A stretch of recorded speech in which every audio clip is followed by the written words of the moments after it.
Part 1. The job. It's 5:12 a.m. Your alarm doesn't wake you. You are already awake. Because today, the president is traveling. And that means there is no such thing as a normal day. You get dressed in the same uniform you wear every time you're on assignment. Dark suit, white shirt, tie, earpiece. Everything about you is designed to look ordinary. Because the less people notice you, the better. But there's nothing ordinary about what you're about to do. Your job is simple. If something goes wrong, you take the bullet. You arrive at the briefing room before sunrise. The rest of the team is already there.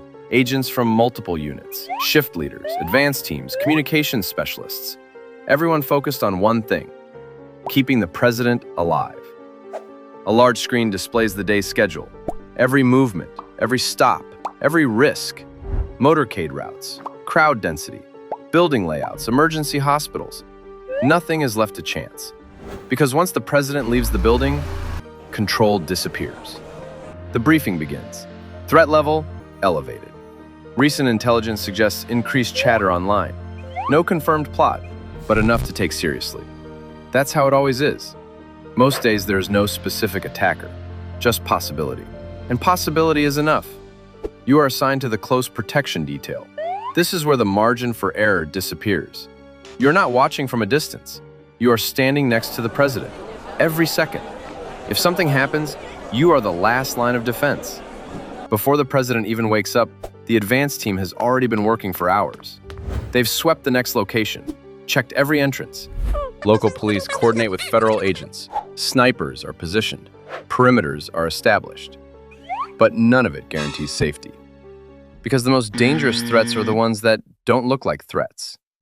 A man in a crowd. A bag left unattended. A car that slows down just a little too much. Your job is to notice what doesn't fit and react before anyone else does. At 7:40 a.m., the call comes in. Movement in 5. The president is about to exit. Everyone shifts into position. Your heart rate increases. Not from fear, from focus. Because the next few minutes are the most dangerous part of the entire day. The walk. From the building to the vehicle. It's a short distance, just a few seconds. But it's also the moment when the president is most exposed. The door opens. The president steps out. You move instantly, eyes scanning, hands ready, body positioned between the president and the crowd. Every movement is calculated, but nothing is predictable. Because if something happens, it won't come with a warning. And if you hesitate for even a second, that's all it takes. Part 2. The threat. You don't look for danger the way most people think. You're not scanning for someone holding a weapon, because by the time you see the weapon, it's already too late. You're looking for behavior, small things. The way someone moves through a crowd, the way they hold their hands, the way their eyes lock onto the president and don't move. You're trained to notice what doesn't fit. A man standing too still. Someone pushing forward when everyone else is pulling back. A hand that never leaves a pocket. These are the signals.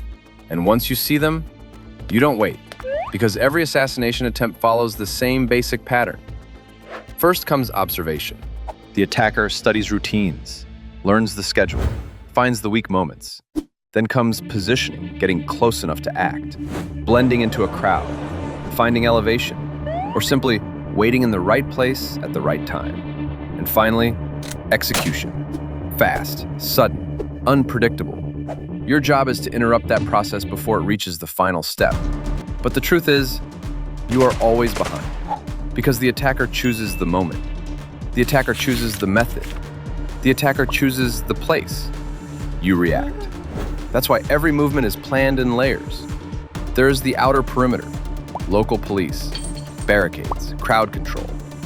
Then the middle layer, plainclothes agents inside the crowd, watching, listening, blending in. And finally, your layer, close protection. You are the last barrier. If everything else fails, it comes down to you. You never stand directly next to the president. You stand slightly behind, close enough to react, far enough to move. Your eyes are never still. Crowd, windows, vehicles, hands. Back to the crowd, again and again. Because the moment you stop scanning is the moment you miss something. A hand goes up in the crowd. You shift your weight, ready. But it's just a phone. Another person pushes forward. Your body turns slightly, blocking, creating space. The president keeps moving, smiling, shaking hands. From the outside, everything looks calm, routine, controlled. But from where you stand, nothing is ever relaxed. Because you know something most people don't. It only takes one person, one decision, 1 second.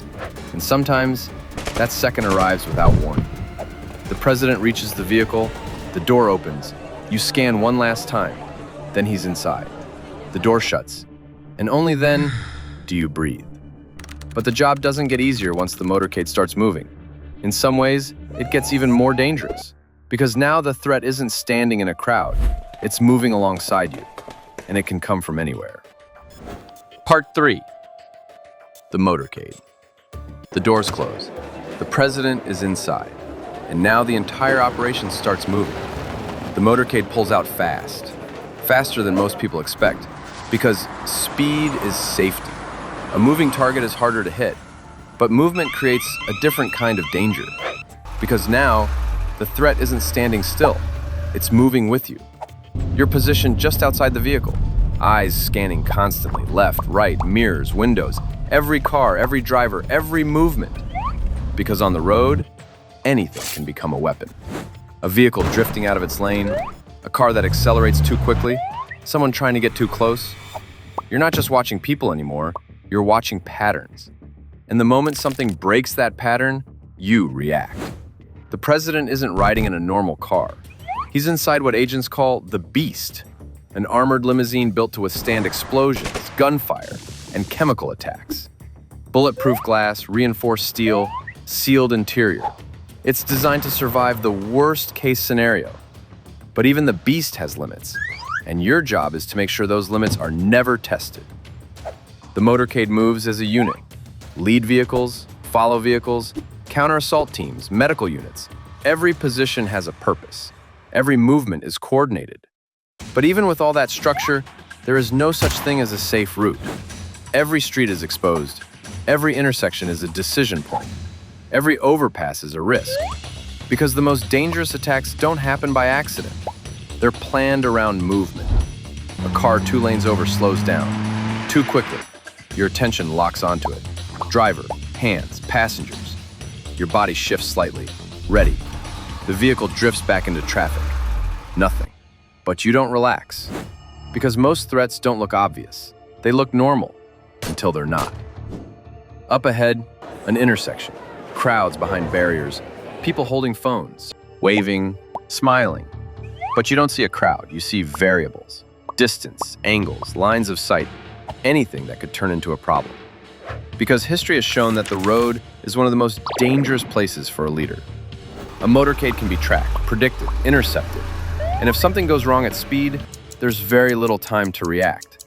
The convoy accelerates, turns, changes routes, sometimes without warning. Even the schedule isn't always fixed, because unpredictability is part of the defense. If no one knows exactly where the president will be, it becomes much harder to plan an attack. But even with all of that, no system is perfect. And sometimes the most dangerous threat isn't a moving vehicle, or a distant attacker, or even a crowd. Sometimes it's something much smaller, something harder to detect. Because not every attack is loud.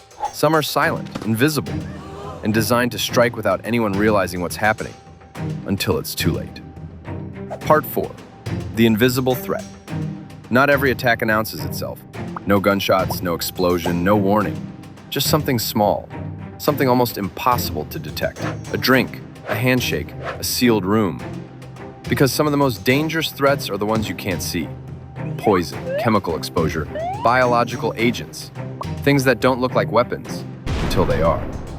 Before the president enters any building, your job starts long before he arrives.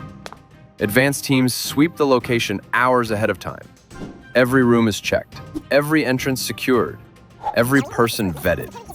Food is controlled, water is controlled. Even the air systems are sometimes inspected.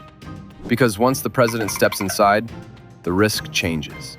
You're no longer scanning a crowd, you're managing an environment. Who is allowed in? Who stands where? Who gets close? Who doesn't?